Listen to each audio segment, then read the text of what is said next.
Hi, this is Abby Main, and this is my ornithology exam number one. So first, we're going to look at some similarities between avian sleep and also mammalian sleep. So they both have REM and then slow wave sleep. Just in birds, REM bouts are about in bouts of seconds, whereas it's more like minutes in mammals. Um, so both also have sleep homeostasis. So that's the regulation for your need to sleep. Obviously, we experience this all the time, where the longer we're awake, the more we need to go to bed, or need to fall asleep really bad.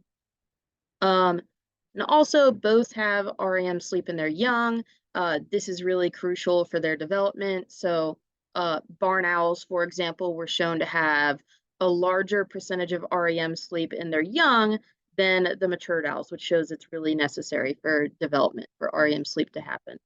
Um, and as far as what convergent evolution is, so this is when, due to similar environmental factors that are going to affect their survival, species from different origins, so they don't have these traits because of having a common ancestor, they just, because of the environmental conditions they're in, they'll develop the same or at least similar traits to another species. So an example would be um, birds having flight similar to bats and insects. That's not because of a common ancestor.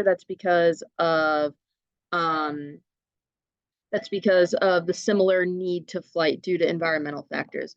Um, so bird wings pretty much are just what used to be forelimbs, and they evolved into wings, but evolved due to the need to forage differently and also a way to avoid predators. Obviously, um, birds can fly away from predators, and then they can also forage in very specific areas due to their flight. Um, Next would be the paper that we read, Basiadana, I believe is how you pronounce that name. So in the introduction, it's talked about just bird intelligence in general. So cognition and other higher order thinking hasn't traditionally been studied in birds. Um, Due to the structure of their brains, scientists assumed their behaviors are purely instinctual. And scientists began to study parrots using a training model, and they learned shapes, colors, and concepts such as same or different, which is pretty neat. Birds being able to understand language like that.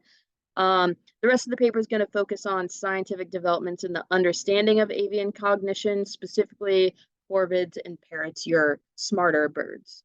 Um, for the neurobiological evidence section, it talks about in the course of their evolution, the lateral and ventral regions of the pallium expanded to play a huge role in bird cognition. So bird brains tend to be organized in a very nuclear way, so having a nucleus, a center, while mammals are more layered. But they process information in a very similar way. So that another example of convergent evolution. They have a nidopallium that acts a lot like our prefrontal cortex in mammals. And then parrots and corvids have this especially developed since they have really large brains compared to their body sizes.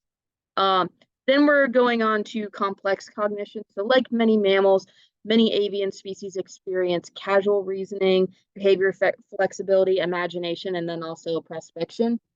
Um, Intelligence evolved through convergent evolution, like I said earlier. Many species have developed to learn both use and manipulate tools for their needs. As we saw in the beginning of the semester, the videos with the corvids using tools. They can also remember past events and make decisions based on those. Many corvids even have social skills such as self-awareness and then understanding social cues, which is pretty neat. Um, then there were the mirror use experiments in the birds to see if they could recognize themselves in the mirror.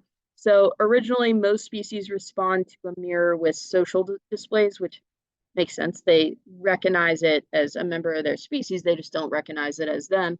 Experiments were first used to see which species could understand the properties of the mirror itself, and then move on to recognizing themselves.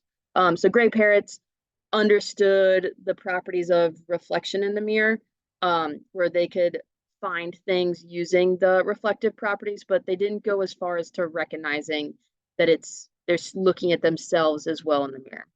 Um, so in conclusion, self-awareness is a very multi-dimensional, like most other higher order thinking concepts, and you can't just use one test to give enough information to determine. Hopefully in the future, we'll be able to understand self-awareness of birds such as corvids and parrots better. Because it was only a few decades ago that we thought all birds were unintelligent. So we'll probably be seeing more tests on avian intelligence in the near future.